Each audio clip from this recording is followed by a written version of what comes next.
Mo, di ba kuya? Ate May, alam ko, Nakakabata. bata ka bigla.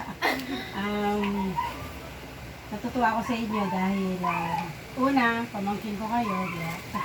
Sa pinsan. Natutuwa ako dahil since nung bumalik kami dito, ay hindi, umatin kayo, di ba? Pero nitong parang from last year, nakita ko na si Juram, nag-start ng mag-base. Una, practice lang. Pero nakikita ko naman ang improvement, tumayo na.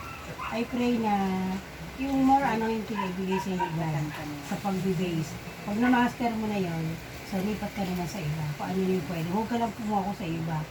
Ay pumoko sa isa. Kundi, focus ka muna sa isa at ipag-pray mo na yung pag isang tipo mo palang gano'n, yung anointing, nandoon na. Marami nang mabibless sa paghawak ko pala ng base kita. At nawa, nag-umpisa ka na ng college, lagi mong isipin sa sarili mo na gusto mong tapos. At kung pumapasok ka, bawat pasok mo, magpipray ka muna bago umalis. At pag nag-exam ka, pray ka lang kaya. Kasi siya yung ating sandalan, siya ang ating pwedeng magkatiwalaan.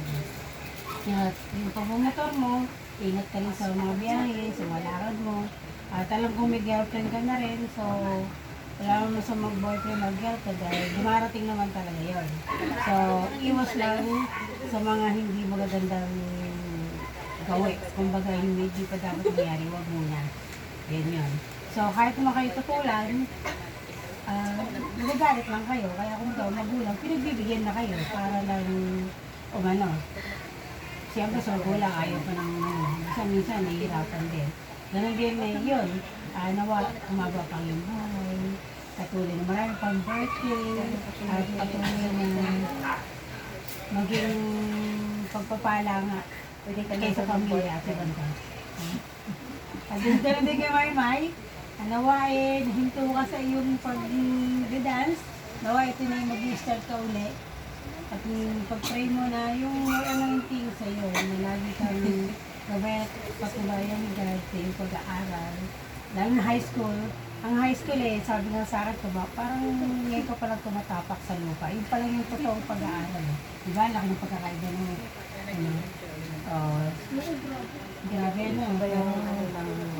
Diyan na yung nag-umpisa na yung crush, nandito na yung nag-umpisa na yung Ano mo kay Maria? yung puppy love. Wala na nga po eh. Nag-umpisa na Dumarating yan. nga daw po yung boyfriend, girlfriend, at sa akin wala. Ayaw mo lang. Yun lang. Lugi.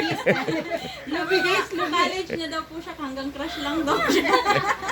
Lugi pala, lugi. Hindi ka pa alam. Kailangan na. Pinakas ka muna. Nagpagkaka ng mas bata sa iyo.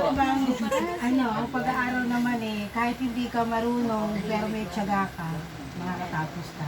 Hindi mo kailangan ng talino, patamad ka naman, walang kwenta. Yun yun.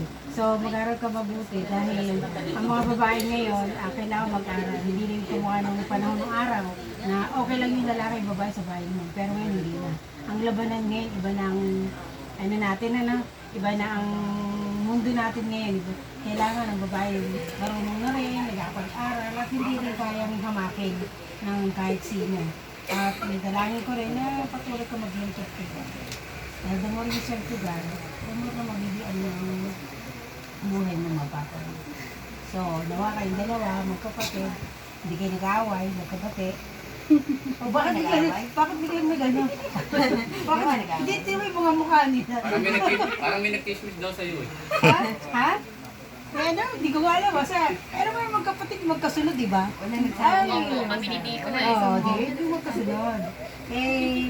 Dapat sa pamilya, para kayo kayo nakigal, lagi kayong may unawaan. Pakita niyo yung love kasi pag nilagay natin yung love sa sarili natin, limitado yun. Pero pag pinilagay natin na, look, bigyan mo ako ng love na nanggagaling sa'yo, unlimited yun. Kahit anong kasalanan ng kapatid mo, kahit anong nangyayari, napupurgive mo kayo easily. So, ganyan yun. So, magmahalang kayo bilang magkapatid at lang naman kayo. Hindi madaling magsamahan yun kaysa sa marami, di ba ano? Kayo tatlo lang. Pag marami, parang Ate, totoo din. Kaya yun. So, ang love, ang bumuklod sa inyong kapatid, sa buong pamilya, yun ang makita sa inyo at yung buong pamilya nyo, maging blessing din sa bawat tao na nakapaligid sa inyo. Happy birthday ulit. Mami, daddy. Yun.